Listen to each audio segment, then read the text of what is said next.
high-octane, fast-paced physical vehicle combat. The other one is more about melee combat. This one doesn't have too much hand-to-hand combat.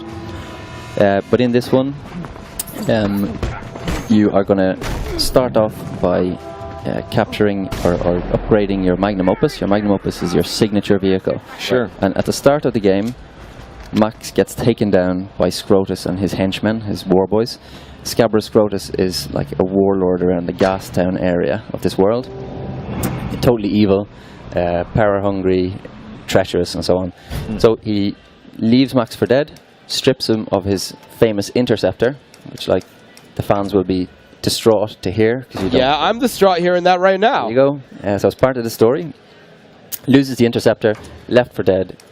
Should really probably die, but he's Mad Max. He's Mad Max. Yeah, I mean, the ultimate survivor enlists the help from some companions in the game, and then gradually your journey throughout the game is to build an even better wasteland war machine. Oh man! And every player will choose to customize and look for different parts and enlist the help of different people in the wasteland, and will ultimately produce a vehicle that's unique to them. Wow. So how much of, like, it seems like there's so many elements in this game. It looks, I see, like, RPG elements, inventory elements, and like action, driving. So like, how do you want to balance how, like, how did you want this to feel to for players? Yeah, well, it's an Avalanche game. So first and foremost, one of our main characters is always the world. Right. So we started off by taking a location around Gastown. Gastown is an oil refinery. It's got pipes leading out to oil rigs, which are situated in the sea. So it's a seabed. There's actually a volcano underneath the sea.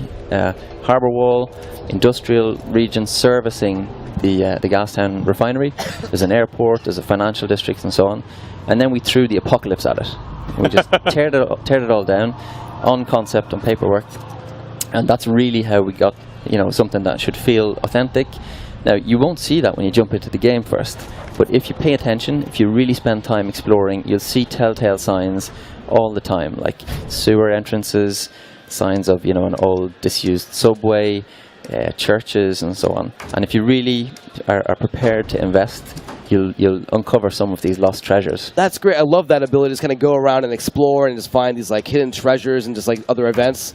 Yeah, I was just going to ask. So whenever you're playing the game, can you just, instead of, if you don't want to do the main quest, you don't want to do a side mission, can you just do whatever you want? Just go off into the desert. Absolutely. And survive? Yeah. So there are some areas that you will need to sort of you know, punch through. There's a big gate, for example, in the harbour wall, and you'll need a special talon for your harpoon.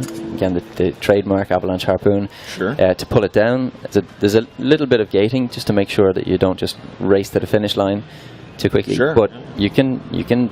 It's the Avalanche promise, right? If you see it, you should be able to go there. Yeah, there's no backdrops, no level loading, nothing like that. Oh, just made a lot of people happy. Yeah, I am like Guaranteed. so psyched. Because that sold me. And if it was like, so I was gonna get it no matter what. But if I learned that it was linear or like, you know, story based completely or whatever, I still would have been excited. But now I get to actually explore this world that I saw when I was 7. You know, that's really good news. So Soma, how long would you wait for Mad Max? Like, what kind of release date would you like tolerate? Just out of curiosity. 1 week. Okay. I'm just kidding. I'm kidding. No. At the end of the year, maybe. I don't know. But no. Whenever it's ready, actually. I have a copy in my back pocket here. Oh. Wait. You just go down the stage. I thought you had a code to give me. September 1st. Wow. Oh, that's coming up. Is it really September 1st? Yep. That is soon. That is just like. I asked you earlier how long you guys had been in development. I was actually surprised. Can you tell us? Yep, 3.5 years. 3.5 years. Instead of 6, that's cool. but yeah, I mean that you can tell like a lot of love. Just looking at the game now, just like exploring the open wasteland, and just where does this take place in just like the timeline of Mad Max? Is this like after the last movie, or we are a little bit hazy on that? Oh, sure. Okay, understandable. Yeah, but I think it's actually a precursor to the Fury Road. Okay. But really, if you look at all of the films, Mad Max's journey is nearly always the same. He's totally insane at the start. Yeah. Maybe apart from the first one. Totally insane. He wants to just detach himself from humanity. Every time he gets close to someone, they get ripped away from him. Yeah. Tragically. But in order to find peace, in order to escape, he always has to make friends with somebody or make some sort of partnership. And that ultimately always ends in tragedy, in even more tragedy, and you know, the whiplash back to teetering on insanity again. Just dashing tragedy, a little bit more tragedy. It's just You're right about needs a little bit more tragedy. Let's tear away someone else that he loves. But That's funny about Max, because you're right. Max, he goes to these dark moments where he's all by himself for years, and then he finds people to hang out with for a little bit. You can see he smiles, maybe. He hangs out with a little kid, and he's starting to get his humanity back, and then he's like, actually, screw that. And he just goes off back into the desert and forgets about it. Well, maybe I need to hang out with a little kid again and throw a boomerang around or something like that. And then he like has this human moment, and yeah. But what really wrecks his head is the fact that it always seems to be his presence that brings on the doom on the people. So it is, though. It's his tragedy follows him. Where he goes, the action sequences follow. Exactly. Where he goes, the action sequences follow. But that's the best way to put it. But like, just looking at the footage, though, like, I mean, you know, you have an open world like this, just like the vehicles, just like the collisions, the battle with other, like, you know, like wasteland, like villains. This seems like so satisfying. So there's obviously vehicle combat is sort of one of the innovations. It's one of our key tenets, gameplay mechanics. But there's a whole bunch of weaponry that you can use when you're sitting in your magnum opus. You can customize it to look and feel. You know, you can add defenses against certain types of vehicles. You can upgrade the drivability and the stats. And you can't just max out everything, because that would give you an undrivable car. So you have to figure out, okay, well, what are these upgrades affecting? Do I have more traction? Do I have less power? Is the car too heavy because I put on a kick-ass ramming grille and so on? Wow. So you have to kind of decide, well, what vehicle do I want? Do I want a tank that's just going to plow through everything?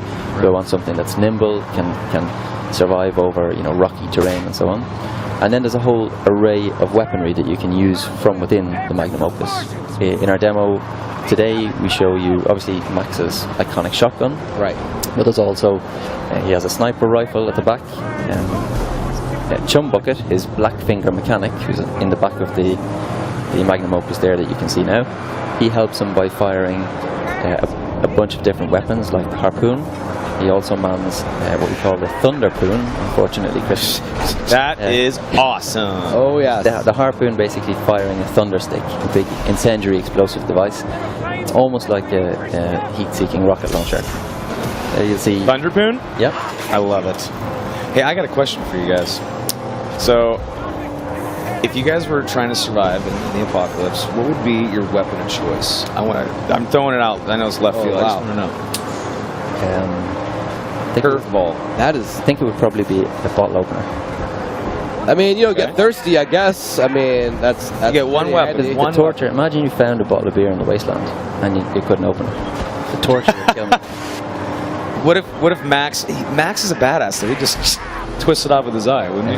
Yeah. I'd use a sock full of sand. That's what sock full of sand. There's sand everywhere. You can always reload whenever you need. I was about to say something impractical like a tank. I never have enough fuel to actually drive the thing around. And I think once I'm out, I'm done anyway. You're completely right. The reason why I asked that is I want to know what Max's weapons are in the game. Can you maybe lay out maybe every single gun that's going to be in the game? Good call. Maybe a couple guns. No, he's right. We need all the weapons. I mean, it would be a great interview without it. Well, you got the sniper rifle. Obviously, his shotgun.